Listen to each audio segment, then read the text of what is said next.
So I think we'll start now. Okay, so assuming you have already downloaded the data set, it's already there in your local, folder, or if you're doing it on Colab, it's there on cloud. So the first step we do is obviously importing the necessary libraries. And in this case, we'll be mainly using pandas and NumPy a little bit. And we'll also be using a little bit of Seaborn, although next week, in the next few weeks, we'll have a proper session on visualization, which will be taken by Pradyum. That will be a lot of fun. So Manav make sure to what? Yes, recording start कर सकते हैं bro हो गई. I think sir ने कर दिया. So it's fine. Recording is already there. Yes. So we'll just start by reading the data frame, which is, in this case, I have named it as Titanic. That's what most of you might have done too. So just read the data set. Now, the first thing people usually do is, look at what the data set is all about. So you print the first few rows and you see that, okay, there are 1, 2, 3, 4, 5, 6, a certain number of columns. And right now you don't know anything about the data set, right? So usually when a data set is given, there is a supplementary material given. In this case, it's on Kaggle, and it's like a pretty popular data set. So the challenge is, so the data set was originally collected by people, which is related to the disaster of Titanic, which is pretty popular. All of you must have seen the movie as well. And it basically wants us to predict the survival of a person, like if a person survived Titanic or not. And we have the given features X as, passenger class, or if or like the name of the person, the sex of the person, the age, whether the person had any siblings or parents, what was the ticket number, what was the fare of the person paid, what was the cabin number, where the person embarked from, or like where the journey started for him, and other things like even destination for that matter, like where the person started and where the person is going. So all these features are there, and they have been properly described here. Like, everything has been described here. Like, survival is survival, and P class is basically ticket class. So now we have a better understanding of what the dataset is all about. That is literally the first thing you do in data preprocessing. You just understand the dataset and what it's all about. Before you start data preprocessing, it's not like all of it is numbers. You need to have some sort of intuitive understanding of what you're dealing with. So now that you have it, you run the data.info command. This is pretty underrated, but it tells you everything about the dataset. So as you can see here, now this is sort of misleading because it says that all of these are non-null columns. That's because it only detects null as np.nan, right? Like this is what it detects null as. But in our data set, we have places where there is a question mark involved right here. So if you open the data set here, you see that, there are these certain columns like, let's take the example of boat, right?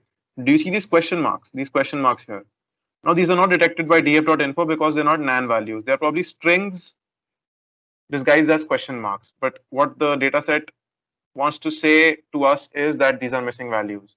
So we'll basically replace all of these question mark values, right? We'll use df.replace, which uses the value we need to replace and the value we need to replace it with. So we'll basically take the question mark and replace it with nan values, right? And it has basically replaced everything.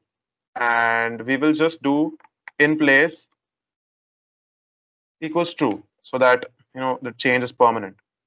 Now when we do df.info again, we'll see that things are looking better now. Like we can see that cabin has only 295 non-null elements, and boat has only 486 non-null elements, and so does body, and so does home destination. So the first intuition is to, if there are 1309 rows and out of them only 295 are non-null, we should immediately drop this column without even giving it a second thought. I mean, it could give us some information, but at what cost? Like, all the other rows, like 1309 minus 295, those rows don't have information about the cabin. So what we'll do is we'll start by dropping the columns that we think are not necessary for us. So, we'll just create an array of the columns that we want to drop. So first we'll drop cabin, and okay, we're dropping cabin. And next we're dropping boat. So yeah, we're dropping boat. And then after that we're dropping body because it has like very few non-null values. And okay, and then we're also dropping the home destination, home/destination, because even if we think from a survival point of view, is it really relative? Because Titanic में जो भी हुआ था वो तो बीच में हुआ था ना.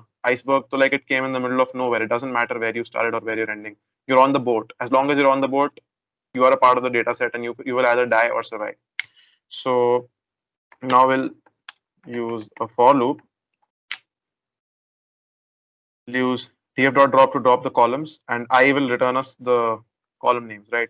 So we'll just do df.drop I, and in place, wait, first we'll choose access equals 1, and then in place equals 2. What in place equals 2 will do is it will permanently drop the column. If we don't use in place equals true, it will simply return us a new data frame in which like only the column will be dropped, but the original data frame will still have the column. So we'll just do this, and then we'll try to see what df.info gives us. So now we have okay. So now we have dropped all the useless columns, but as you can still see, this age column right here has a few missing values. So maybe we can do something about it. Let's try to see what age looks like. Okay. So this is obviously a continuous column with few nan values. Now in this case, I believe age is numeric enough for us to fill it with mean. So we'll just start, we'll just import something from sklearn. So there's this really easy sort of thing in sklearn called simple imputer. My word. We'll just import this and we'll just create like a simple imputer object. Okay. Impute equal to simple imputer.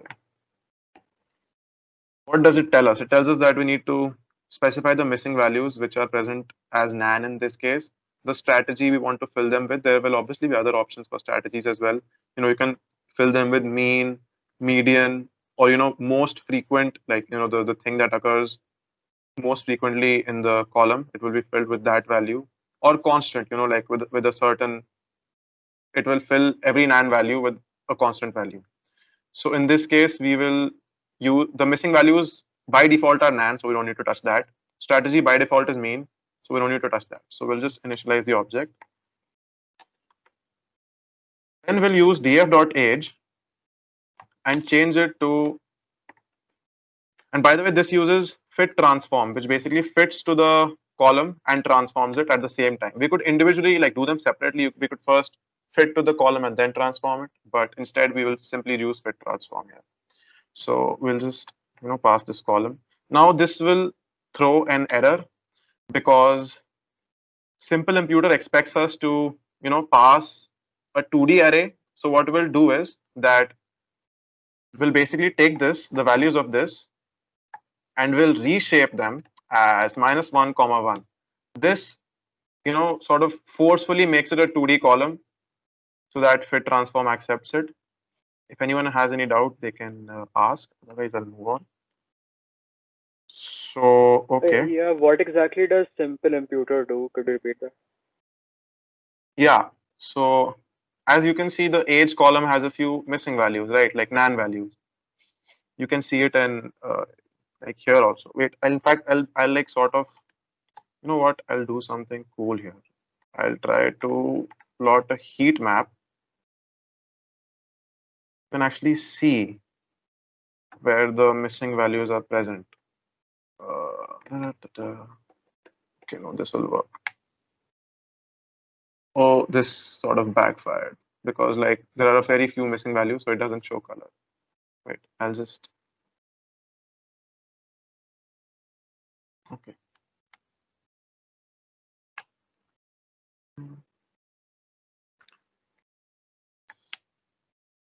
Yeah. So this heat map sort of makes you visualize कि यार there are missing values here. Like, can you see this? So the dark blue thing is like ठीक है, इसमें missing value नहीं है. There's a scale given here. 0 means कि नहीं है missing value. Because df dot is na basically returns us like a Boolean sort of data frame. Wait, I'll show you. So df.isNA, what it does is it tells us कि यार कहाँ पे missing value है और कहाँ पे नहीं है. Wherever it's true, there are missing values. Wherever it's false, there are not missing values. So when we plot the heat map, you can see that cabin mein there are a lot of missing values, boat mein there are a lot of missing values, even in body there are a lot of missing values, and home desk mein missing values hain. But age mein there are certain missing values thode time pe. So we have dropped these columns here, like like cabin, boat, body, and home destination. But we will keep the age column because it has fewer missing values, and we believe we can fill it using simple imputer. So yeah. So what simple imputer basically does is it takes the missing values, which is nan in this case in the column. It devises a strategy, which is mean in this case. We'll basically be filling the nan values with the mean of the column. That is the strategy we're using in this case. So and it usually we just use fit transform to fit to the DFH column, and then at the same time transforming it to the kind that we need, that is missing values filled with mean. So and now we can see that when we plot the heat map, everything is filled. There are no missing values. We have a beautiful data set with us. So now that we're done with missing values, that was sort of like our informal first step. We'll start to sort of look at other columns a bit. Let's start with P class. Now P class here is described as ticket class.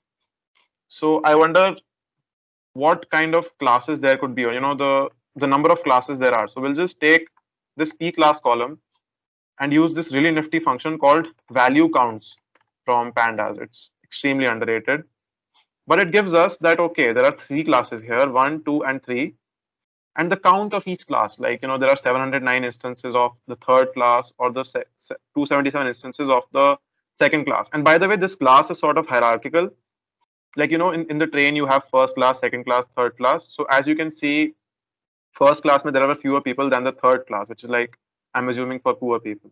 So there you go. And then we have the survived column with us. Wait, I'll just print the columns here. We have dealt with P class, we know what it is, and now we'll go to survived. That is basically our target, like we want to see if the people survived or not. So it's obviously binary. Just to confirm, we'll put a value counts on it. So the dataset has 809 instances of people who died and 500 instances of people who lived. How do we know 0 means dead and 1 means alive? It's given here. The key to survival is 0 means didn't survive and 1 means yes, they survived. So we're done with the survived column. Now we'll go to the name column, right? So isme obviously there are strings, and like a lot of strings. So we'll try to just see ki matlab what we can do. Technically we can extract the the sort of Mr., Master, and Miss with this, but that's like sort of advanced because it'll use what do you call it, Python regex. So maybe we'll sort of do that in some other session where we will do advanced feature processing on the same data set. But for now we'll be dropping this column because we do not have the means to process it properly. Just drop this column for now, don't worry about it. And next we have sex. So it's obviously binary. Just to confirm, our data set has 843 males and 466 males. Now assuming this data set is literally about every person on the Titanic, which we'll check in a bit if it is or not. So like, let's see how many people died in Titanic. Let's see how many people died. So 1500 people died, okay, while 705 individuals survived. So this is obviously not a data set of every person on board the Titanic. So we'll just assume that in this particular data set, or the subset of a data set, we have more males than females. So that's an interesting thing we found. And then we'll look at age. We've already dealt with age. We have filled the missing values. And then we'll look at SIB, SP, and PR, and another column. So what we'll do is we'll automate this process of value counts. We'll just put a calls array, take the remaining columns, paste them here, and yeah. Now we'll just make a for loop and try to print columns and their unique values. So we'll print the column name here, followed by a space, and then we'll print the unique values with their counts, obviously. So it's pretty nifty because now we know that okay, sib-sp means like I believe it's the number of siblings that the passenger had. Okay, yeah, number of siblings as spouses aboard the Titanic. All right. So it has values 0, 1, 2, 3, 4, 5, and yeah, all that. So and then the next is p arch, which is I believe number of parents / children aboard the Titanic of the passenger, of course. So we can see here that it's categorical as well. And then we have this ticket number. Now ticket number is I think pretty arbitrary. उसमें कोई pattern होता नहीं है. And अगर होता भी होगा, it is not useful for us. Like you can't decide who survives Titanic on the basis of ticket number. I mean, not everybody is Jack or Rose. So we'll just go ahead and drop this column here. And then we have fare. We have already dealt with fare. And then we have embarked. Now, embarked, I believe, is the place where the person, the port where the person, port of embarkation.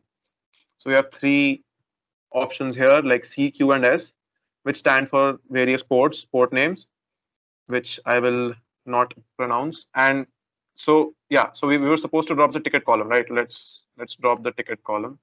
There's no shame in dropping a column too late because after all, we're learning more about the dataset as we go on.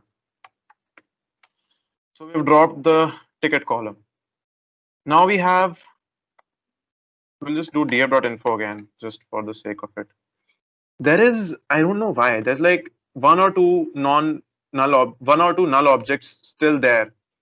So just to sort of, totally finish them, we'll just do drop na access equals 0 and in place equals true. What this will do is this will remove every missing value, every remaining missing value, choti choti jagah se, you can see like there are two missing values here and one missing value here. So when we print df.info again, we have a perfectly clean data set now. Even though we lost 2 rows, it's totally fine. That will not affect us in a very negative manner.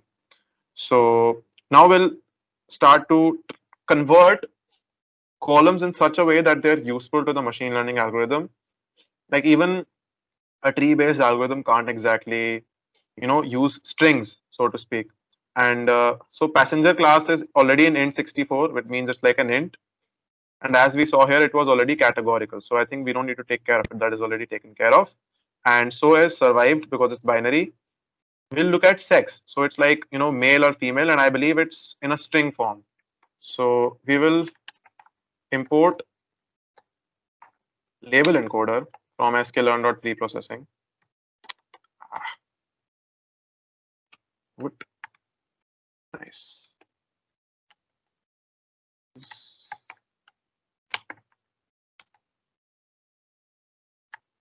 Yeah, there it is.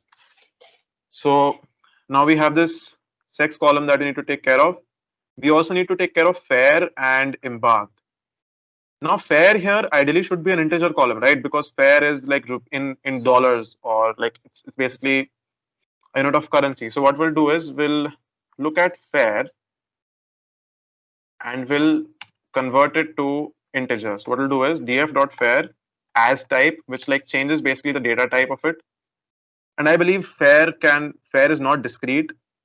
Like it could be like 2.5 or 2.579 or things like that. So we will convert it to float, but let's see what happens if you convert it to int. It will throw an error because it says that there are float values in here, right? So we'll just do float here so that all the fare values are converted to float basically. And now we have fare as float. We will again print df.info. I know it's getting repetitive, but this thing always helps.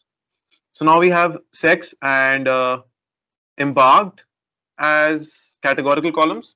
So we'll define them as categorical columns. Take these two columns here. And yeah, you have these categorical columns. So now for I in categorical columns, you initialize an object of label encoder. What label encoder does is it basically processes the entire column for you and sees कि अच्छा ठीक है. Sex में there are two unique strings, namely male and female. I'll convert them to 0 and 1. That's essentially what label encoder does. So now we'll take those specific columns in our categorical array, and basically again do fit transform like we did up there with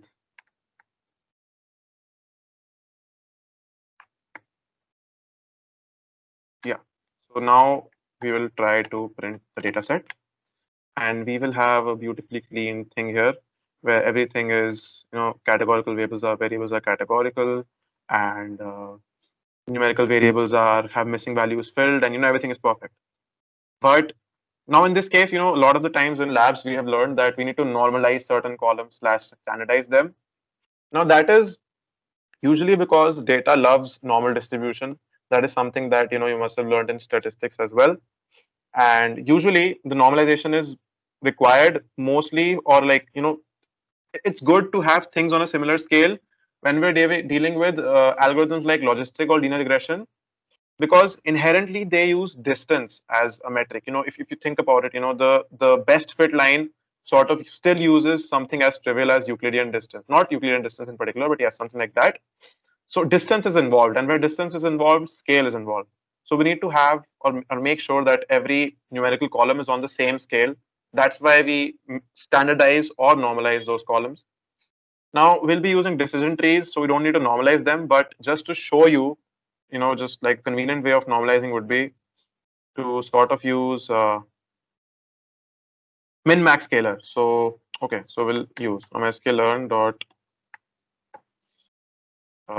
preprocessing. We'll import min max scalar. Now what min max scalar does is it takes the maximum value of the column and the minimum value of the column. It subtracts the minimum value and then divides by the difference of the maximum and minimum value. So if that sounds confusing, we can always look at the doc string here. So can you see here, like it basically scales it. So like, it subtracts from x the minimum of x, and then max minus min basically gives us the range of values. And when we divide this, by this, we basically get a value between 0 and 1. So now everything is on the same scale. That is what min max scale does. We have two numerical columns, which are namely age in this case and fair. So we'll take these columns and we'll say okay, let's put min max scale on them. Now in this case we don't need to fit transform because it is simply applying this basic formula on every element of the column. So we'll just pass this again, and that way we will have our numerical column scaled. So now this looks like something that could be thrown at a machine learning algorithm, so to speak. So this was basic data preprocessing. Like what you've done is really basic. It doesn't involve any sort of feature engineering or any fancy stuff. It's just converting columns to appropriate forms, and that's what it was all about. Now just for fun, we'll just like try to apply a basic machine learning algo. Wait, so just for fun, like this will be a very baseline model, because in this case we have only made the data set. We started with this, right? We started with this and now we're here. So we have obviously made huge progress, but we still haven't done feature engineering, which probably Vipul sir will talk about in future lectures. And we'll have an advanced data pre-processing session as well, where we will visualize these things and sort of tell you how to do feature engineering and make the accuracy or performance of the model better. So just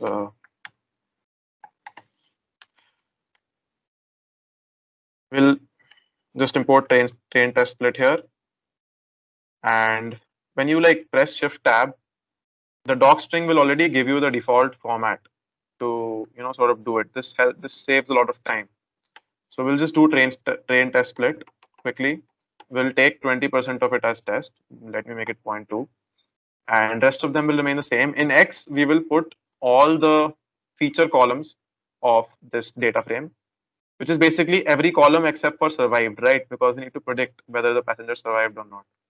So what we'll pass in X is everything except for survived. We'll just drop that and don't do in place equals true because you don't want to change it permanently. And then in Y, we will just pass the survived column.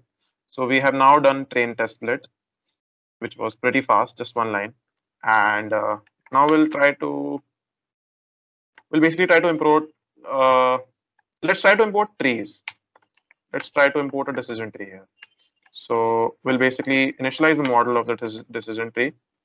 And we're not changing any hyperparameters. There are a lot of hyperparameters in it. Like, you could use Gini index, you could, use something else. There are multiple criteria given here. So like Gini impurity or entropy. You could use either. But in this case, we're just leaving them as it is. We're not even changing the max depth. So like this will obviously result in overfitting, which we'll see in a bit why it results in overfitting. Now we'll fit our model to the X train and Y train. Now basically training the model, it's finding all the things that it needs to find. It's basically, so we have fitted the model. I know this sounds really easy, and I mean it is pretty easy because it's just one line of code. Whereas we have on multiple occasions raw coded algorithms like logistic and linear regression. Now our implementations come nowhere close to the sklearn implementations, but our main purpose was to raw code them so that we understand how the algorithms work. If you don't know how the algorithms work, how will you tune the hyperparameters? If you don't know how a decision tree works, how will you differentiate between Gini index and entropy? How will you differentiate between them? How will you see that max depth overfits? So these are the things that you need to know. So you need to know in depth how the algo works, and that's why Vipul sir makes so much effort to sort of make you guys understand the maths behind it and how the algo works. So now we'll predict the target values from this, which is X test. So now we'll quickly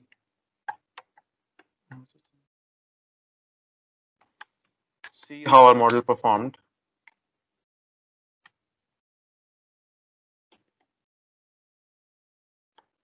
Yeah, so we fit the model and then we made our predictions using model.predict on the test data set, or like the feature columns of the test. Then we imported this accuracy score to sort of see how our model performed. And the accuracy score, we need to pass the y true, which means that the actual values, and the y pred, which means that the values that we predicted or our model predicted. So y true was obviously y test, and the ones that we predicted are stored as y pred here. So we'll just pass this y and then this y pred. So it has given us a score of 0.744, which is pretty bad, but it's pretty good at the same time because we did nothing with the data set. We just converted this to something that the machine learning algorithm could accept. We didn't do any feature engineering. We didn't do anything. We just like sort of pre-processed it. That's all that we did. Now, something as small as let's just say, setting the max depth to something like 6 so that the model doesn't overfit. Now, let's see what happens here. Right now, we have it as 0.744. Just by setting the max depth as 6, so to make sure that the model doesn't overfit, we will see an immediate difference. Did you see? It went up to 0.79. So something as simple as changing the max depth or like basic hyperparameter tuning can improve our model.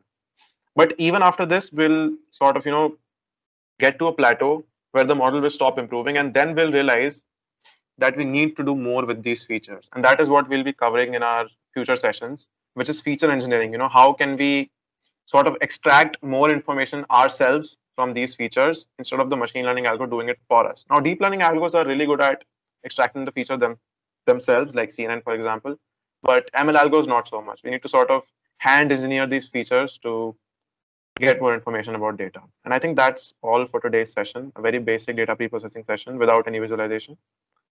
And now we will take doubts for lab 4. Pradyum and Himanshu will be taking doubts, and Raghav. So go ahead. Yeah. First, if you have doubts in Yeah, data preprocessing part, feel free to ask ask any that. doubt. In any part, if you have any doubts, feel free to sort of.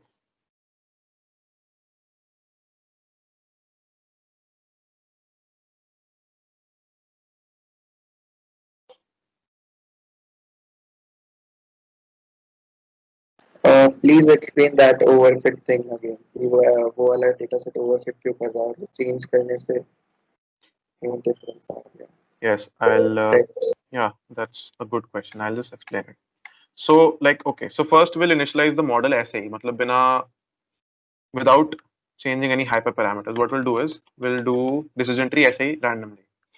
Then we'll fit it, and then we'll see कि अच्छा चलो ठीक है. Instead of getting the predictions on the test data set, we will get train data set की prediction. मतलब जिस पे उसने already train करा है उसकी क्या prediction आ रही है. So we'll just see that. I know that looks weird, but we'll just see what is happening here. And then we will print the accuracy score for the train, like जिस पे already a fit हो चुका है. We will put y train pred here. All right. So either okay, what happened? Something weird happened. Oh, Change it to by train. अरे नहीं मैंने ऊपर लगाया था यार वो. वाई टेस्ट की जगह नहीं नहीं नहीं by test की जगह by train लगा. यहाँ पे वाई Oh, टेस्ट हाँ, हाँ, हाँ, Accuracy ठीक है, score. ठीक है, ठीक है. I forgot. Yeah, got it. Thanks. So as you can see, it's like pretty high. I mean, this could both be good and bad. It would be good if we get y test accuracy somewhere around this number, like 0.96, 0.95. But as you can see, this is obviously not the case. So the train accuracy is like 0.97 and the test accuracy is 0.74. Now this is a very, very clear sign of overfitting, which means that the model has really high bias. It's basically overfitting. It's like it's like train data set पे ही मैं करूँगा जो भी करूँगा. I don't really care about test data set. Although this is the wrong way to sort of evaluate the model, we usually use things like cross validation, which Vipul sir will talk about in future lectures. But even if you wanted to see it like this, you can see it like this. So you can see right कि accuracy scores में 0.97 आ रहा है, so 0.74 आ रहा है. Now changing something like max depth prevents overfitting, which means that you limit the tree or basically prune the tree. This technical term is called pruning. So you prune the tree and say कि ठीक है, let's just make max depth 6. Now we will immediately see the difference. The training accuracy has dropped, but we will also see that at the same time the test accuracy will go up. So now we are like less bias and like higher variance. Now bias variance is something that we'll talk about in future lectures. So दिख रहा है यहाँ पे कि accuracy score obviously went up to 0.8, and for the train data set it's 0.84. Now we're in good territory. Like this is what is happening is good. Now we're coming closer to the train score.